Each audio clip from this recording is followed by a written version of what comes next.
देवा, काय बी करून ती चिठ्ठी त्यांच्याच हाताला लागू दे. आणि जर का चुकून ती कामिनीच्या किंवा इतर कुणाच्या हाताला लागली तर?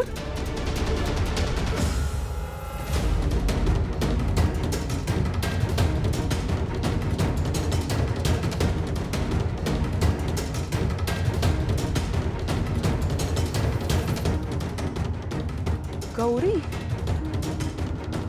अरे हे काय वाचत बसलीये? चल ना, किती कामं बाकी आहे. हो. चल ये.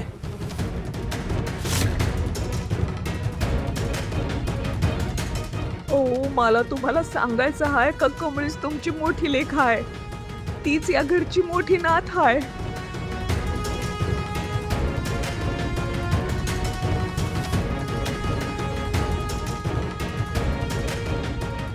आणि जर का समजा ती सापडली नाही तर काय करेन माहितीये ना? तांगड्या तोडून अशा हातात देईन आणि सिग्नलवर भीक मागायला लावेन. लक्षात ठेव, मी जे बोलते ना तसं करते, कळलं? चल ठेव फोन. काम थड जमत नाही ना, काय सांग. काय गो, मांजरीच्या पावलाने कशी काय आलीस? मांजरीच्या नॉर्मलच आहे. काही बोलतेस तू? माझ्याच पायाने आली आहे मी. अगं, मांजरीच्या पावलांनी म्हणजे अगदी असं दबक्या पावलांनी, कुणालाही कळू न देता, अशी लपत छपत अशी कशी काय आलीस असं म्हणायचं होतं मला, कळलं? हो, मग मला कसं कळेल? मराठी इज सो डिफिकल्ट यार, अवघड आहे, मला नाहीये. नाही ग बेटा, इतकं काही अवघड नाहीये, कळलं ना? आणि मग मला सांग, तुला शाळेत तर मराठी होतं ना? मराठी हा विषय होता की नाही? होता, पण तू विसरतेस का? तो सब्जेक्ट मी पास झालेलेच नाहीये. आय मीन, मी झाले पण कॉपी करून माझ्या फ्रेंडने लिहिलाय माझ्यासाठी तो पेपर. मी कसा लिहीन? मला खूप डिफिकल्ट वाटते ग मराठी, मला येतच नाही. कन्फ्युजिंग आहे. काय ते स्टेक, मग 2 स्टेक, मग डोक्यावर स्टेक, कॅप, उलटी कॅप, हो गॉड, आणि काय ते कोलांटी. अगे वेडाबाई, कोलांटी नाही, कोलांटी म्हणजे काय माहितीये का? ही अशी उडी म्हणणं असतं ना, त्याला कोलांटी उडी म्हणतात. ही म्हणजे वेलांटी, अशी वर असते ती. हा, तेच ते. पाहिलं किती कन्फ्युजिंग आहे ना?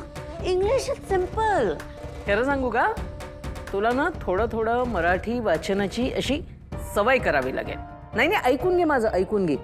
मी जुनी पत्रवित्र असता ती वाचायची, जुनी मराठी पुस्तकं आहेत ती वाचायची, म्हणजे आपोआप प्रॅक्टिस होईल तुझी. लेजिट काहीच गरज नाही, कारण की मगाशीच एक कागद सापडलेला, त्याच्यावर तर साधा एक वर्ड लिहिलेला, तोही मला डिफिकल्ट झाला वाचायला. काय लिहिलेलं? ग, आणि ग ला एक स्टिक होती. एक मिनिट. स्टिक म्हणजे काना, कळलं ना? पूर्ण ऐकून घेशील का? नाही. ग ला एक स्टिक होती, वरती 2 स्टिक होत्या अशा प्लांटिंग मध्ये. 2 म्हणजे मात्रा. हा, आणि र होता एक स्टिक आणि कॅप अशी. बरं बरं. अगं, ग ला काना गा, वर 2 मात्रा म्हणजे गौ. हा, मग र ला एक काना आणि वर वेलांटी म्हणजे गौरी. गौरी. अगं सोपं होतं ते, गौरी असं लिहिलं होतं.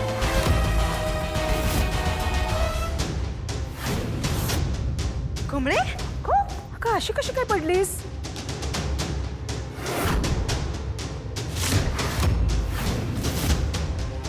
काय झालं? काय लिहिलं होतं ते कागदावर? गौरी. तो कागद कुठे? मी खिडकीच्या बाहेर फेकून दिला, कारण की तो कामाचा नव्हताच तसं. पण काय आहे त्याचं, सोड ना ग्रॅनी आजी. काय तो कागद तू बाहेर कशाला फेकून दिलास? तो कुठे कुठे टाकलायस तू? सांग ना ग, तो खूप महत्वाचा कागद आहे. ए बाळा, सांग ना. अगं, तो फेकला, तो फालतू कागद होता. कुठे मला मला हवाय ना, तू दाखव मला. अगं, त्याच्या मागे उठ, कुठे मला लागते? दाखव, मला दाखव. अगं यार, ग्रॅनी आजी. अरे, काय करतेस? म्हटलं. हो, तुमचं बरोबर आहे डॉक्टर, पण कारण नको का कळायला? राजन अचानक असं का वागायला लागलाय तेच समजत नाहीये. म्हणून माझी एक रिक्वेस्ट आहे तुम्हाला की सायकियाट्रिस्ट या नात्याने जरा एकदा त्याच्याशी बोलून घ्याल का? म्हणजे त्याच्या मनात नेमकं काय आहे हे कळलं ना तर फार बरं होईल हो. पुन्हा उद्याची तुमची अपॉइंटमेंट मिळू शकेल का मला प्लीज? मी संध्याकाळी कळवतो तुम्हाला. हां अजून एक इम्पॉर्टंट गोष्ट म्हणजे त्यांची मनस्थिती सध्या नाजूक आहे. हां. त्यामुळे इथून पुढे राजन सरांना स्ट्रेस फ्री ठेवण्याचा प्रयत्न करा. बाकी डोंट वरी, आम्ही आहोतच. हो डॉक्टर, मी काळजी घेईन. Thank you so much.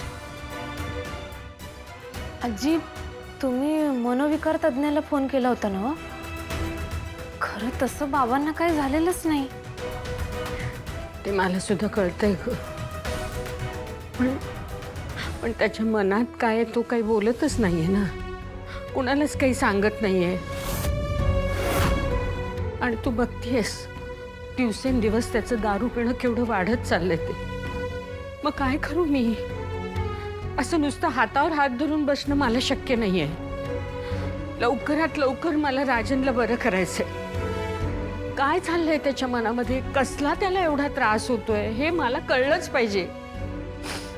मला नाही बघवत आहे त्याची ही अवस्था. आजी प्लीज तुम्ही शांत व्हा, होईल सगळं नीट. याच आशेवर आहे मी, पण खूप काळजी वाटते राजनची. आत्ताही डॉक्टर म्हणत होते की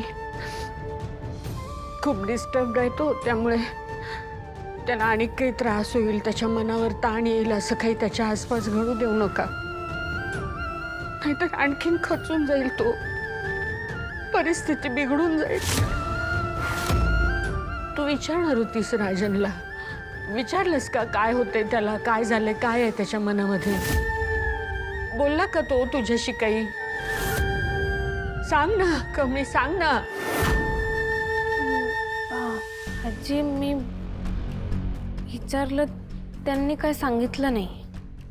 तुलाही काही सांगितलं नाही? आईशी काही बोलत नाही, मुलीशी काही बोलत नाही?